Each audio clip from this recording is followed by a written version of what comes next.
morning, South Africa. I'm so excited to be with you. It is Monday. It is Monday, the 5th of May, and we are on day number 1866. Man, I'll tell you what a beautiful week. We have got so much happening, so many things to pray about, and I'll tell you what, we are going to do what God has called us to do. Amen. All right, so let's get right into today's topic. Today I want to deal with the topic entitled, How Rich is God?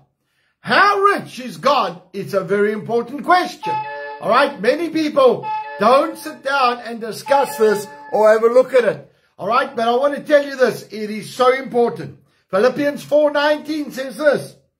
My God shall supply all your needs, listen to this, according to his riches in glory by Christ Jesus. Now, number one, that whole chapter is about finance. It's not about spiritual gifts or anything like that. It's practically about finance. So, if God is going to supply my needs, it's according to his riches. My question then is, how rich is God? Because I know, and I've experienced it, I can vouch for this, when I have no money, I can only give a little bit. When I have a lot more money, I can give a lot more. If I'm excessively wealthy, I can give considerable. So, it all depends on how wealthy you have or how much wealth you have as a resource as to the level of giving. Now, I know where my limit is because I know what I have as a resource right now, but I also know where I want to be, and where I want to be is nowhere near where I am. So, in order for me to understand the scripture, I need to know how rich God is. All right? Is God wealthy enough to genuinely take care of every one of our needs? The answer is yes. Now, how do I know that, or why do I know that? Very simply, because God just speaks and he creates more. There is no limit to God's wealth. There is absolutely no restriction whatsoever. The only restriction that God has is his mouth. If he opens his mouth, he'll just create more. There's no restriction on the amount of wealth that God has. And God says, determined or based on the fact that he's got so much limitless supply, he has promised that every single one of us, our needs will be taken care of. So how do I get God to take care of my needs? Ask him. You know, this is the one thing that we don't do. We don't come and ask. You know, James makes a statement, you don't have because you don't ask. And when you do ask, you ask amiss. So in other words, you're not actually asking for the specifics of what you need. You're not actually coming before God and saying, God, please, this is what I need. This is my need right now. Now, those requests are obviously limited to God's word. I cannot sit down and say, listen, God, please let me marry that person's wife. Okay, so that means my wife must die and that husband must get out of the way so that I can marry her. God's not going to do that.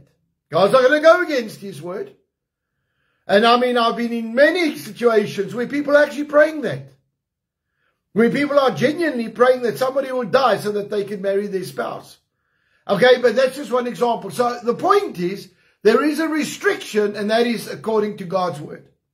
But if you have a need, and you genuinely have a need in your life, you can trust God, you can believe God, and according to God's riches, he will take care of that need. Now, I can vouch. For years and years and years, for 15 odd years, we never had a salary. And I promise you, we never went without a meal once. Now, it was a little bit more than not just having a salary. I had a lot of opposition, a lot of people rejecting us and pushing us aside. But despite all that pressure, despite everything that was going on, God still came through for my family.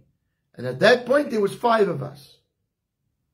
And 5 of us were fed every single day. School fees were done. Petrol in my car to carry on ministering. No matter where I went, no matter what I did, I had the means to do it. Was it through a salary? No. Did people pay me when I was doing things? No. But God took care of us, and I can vouch for that. So, I want to ask you this. What did we do? How did we get that right? Well, I wrote all the scriptures out. Actually, Janine wrote all the scriptures out on finance, typed it out into a booklet, flip file. Every single day I read the scriptures, every day, 3 or 4 times, 5 times, and just keep on reading them, and then start asking God and say, God, I thank you for your supply. Thank you for taking care of my family. Thank you, Lord, for every need is met. I want to tell you, it's been an amazing journey to see how God has taken care of us. And still takes care of us. And so this morning I want to challenge each and every one of us. Remember this, God is got unlimited wealth. And that means that you are fine. You can tap into this as long as you are asking. And you are pushing in with God. God will come through for you. So, on the night that Jesus betrayed, he took bread and broke it and he said, this is my body that was broken for you. Take in remembrance of me. He took the cup. He said, this is my blood that was shed for you. Take in remembrance of me. The body of Christ was broken for our physical, emotional healing. The blood of Christ was shed for our salvation, protection, and provision. Lord, right now, in the name of Jesus, we come before you. We thank you, Lord, for your covenant. We thank you, Lord, that we could come and ask you, please, to forgive us of every wrongdoing. But, Lord, we ask you right now, in the name of Jesus, according to your word, Lord, according to your riches that you have, that you will take care of us in Jesus' name. We bring forth our needs before you this morning. We thank you, Lord, that as we take of the elements right now, that you paid the price for our poverty. And Lord, we thank you that you will take care of us, that you will take care of our families, that the blessing of the Lord will be seen upon our families. In Jesus' mighty name. And everybody said, amen and amen. Let's partake together.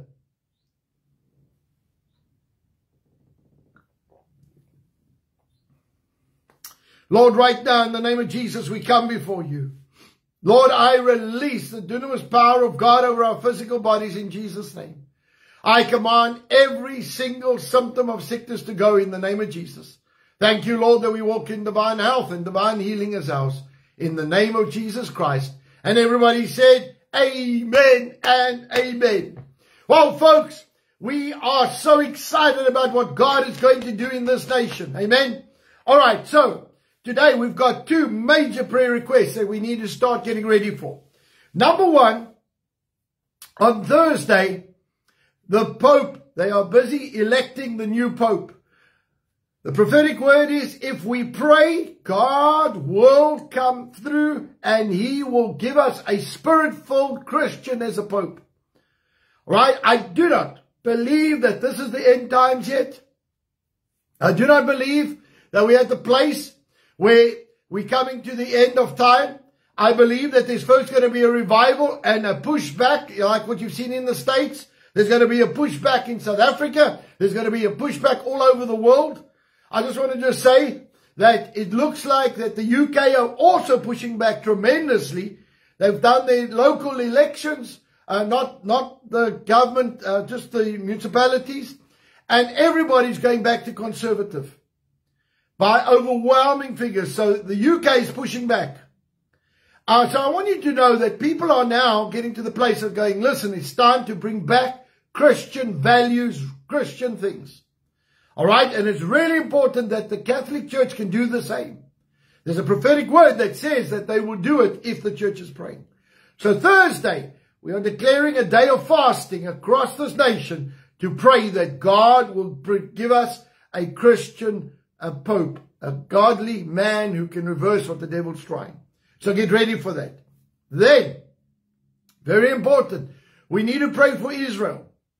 All right, this weekend, a major ballistic missile that was shot from Yemen, but it's all back down to Iran, okay, has ended up a few hundred meters from the airport in Tel Aviv.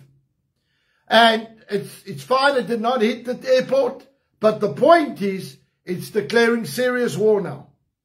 And so they are going to seriously increase the troops in the Gaza Strip, and they're going to sort out a lot of stuff very quickly. But we need to pray that this will be done quickly and effectively, because this is now declaring a real state of war on Israel. All right? And God has said this. God has said that they're going to step up and they're going to sort this thing out very quickly. And so we need to pray over Jerusalem. We need to pray over Israel. And we need to pray that God is going to do something supernatural when it comes to the Catholic Church. I do believe that the Antichrist is going to come out of the Catholic Church ultimately. All right, I do believe that. But it is not the season. This is not the time. I'm still adamant. We are in the time where we are pushing back. Satan pushed his luck too fast. But the Christians were here. And it seriously all started by a prophetic word. The prophet, King Clement, stood up and said years ago, he said that there will be one of the presidents will be a Trump. He'll be a trumpet. And he's going to have 2 terms. Everybody thought it was impossible when he lost the first. All the Christians were actually apologizing for standing solid. And yet God did it, and he's doing it again. Saints, do not back off if you know God spoke. I don't care what it looks like. I don't care what people think about you. All right? You take that stand and you don't back off. There were men and women in the States that stood their ground and said, this has been robbed of Donald Trump, and we're going to pray him back. And there was such an overwhelming thing because they messed up so badly.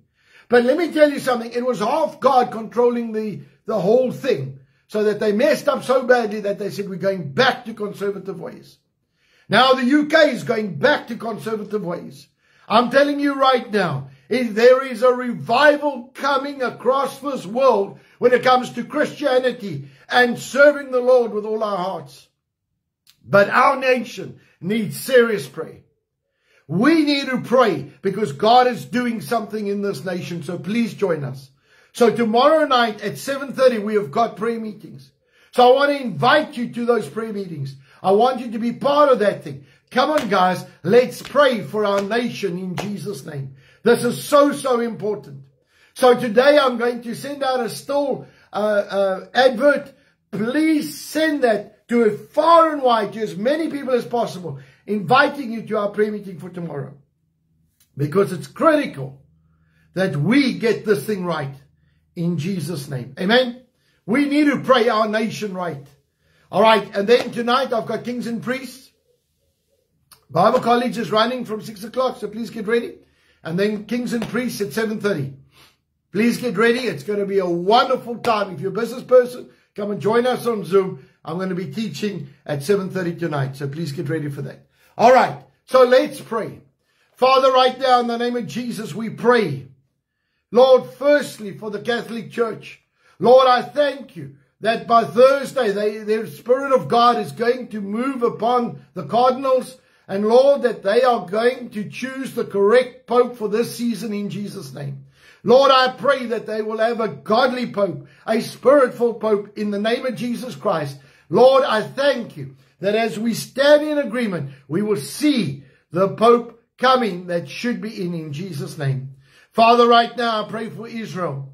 Lord, I thank you that you're going to give them the battle plan and the strategy, Lord, to seriously end this war quickly in Jesus' name. I pray for those hostages. I thank you, Lord, that those hostages are freed. And Lord, that this thing come to an end quickly in the name of Jesus. Lord, I thank you for your blessing over Israel. I thank you for the peace of Jerusalem. And I thank you, Lord, for protecting that airport in Jesus' name. And Lord, right now, thank you for keeping everybody safe on the roads yesterday. Thank you for your blessing over our nation, over our people. Lord, right now, in the name of Jesus, we pray over South Africa. I thank you, Lord, for a change of government. I thank you, Lord, that you are going to do something supernatural in our nation.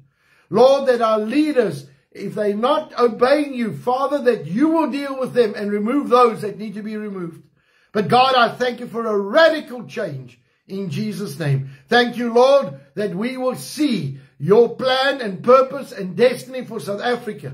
Thank you, God, that South Africa will turn back to Israel. And Lord, that the blessing of our nation will be determined by our prayers. And in Jesus' name, we stand in agreement. I pray over the economy of this nation. I thank you, God, that our economy is prosperous, blessed in Jesus' name. Lord, I pray right now that you're going to do something supernatural for us. And Lord, I thank you that every promise that you've given this nation will be fulfilled in Jesus' mighty name. Lord, I release your blessing and anointing upon South Africa, upon our businesses, upon our schools, upon our families, upon our homes. In Jesus' mighty name, I release the power of God over South Africa. We thank you for this in the name of Jesus. And everybody said, amen and amen. Saints, please, I'm going to be putting out an ad. Please get this ad to as many people as possible. We're going to be praying over the Catholic Church. We're going to be praying over Israel. And please, this is an important season. And we're going to be praying specifically over South Africa, that God is going to turn South Africa. Amen. So join us on Tuesday night. All right, so I'm going to ask you, please, once again, when you get that ad, get it out. Amen. All right, let's go. Let's do our declaration this morning. In Jesus' name, I declare by faith that I walk in divine favor. I have preferential treatment, supernatural increase, restoration, increased assets, great victories, recognition, prominence, petitions granted, policies and rules changed, battles won that I did not have to fight, all because of the blessing and the favor of God in my life. So saints, go out with might, go out with valor, and be a blessing wherever you go. I love you lots, and remember this, Jesus Christ is alive. All right, as we go, we are carrying an authority, we are standing with power, and we are going to see a change in our world, in Jesus' name. I love you lots, and I'm going to see you soon. So I'll see you tonight, and tomorrow night, we are on this line, on the call, to stand together to pray. Love you lots. Bye-bye.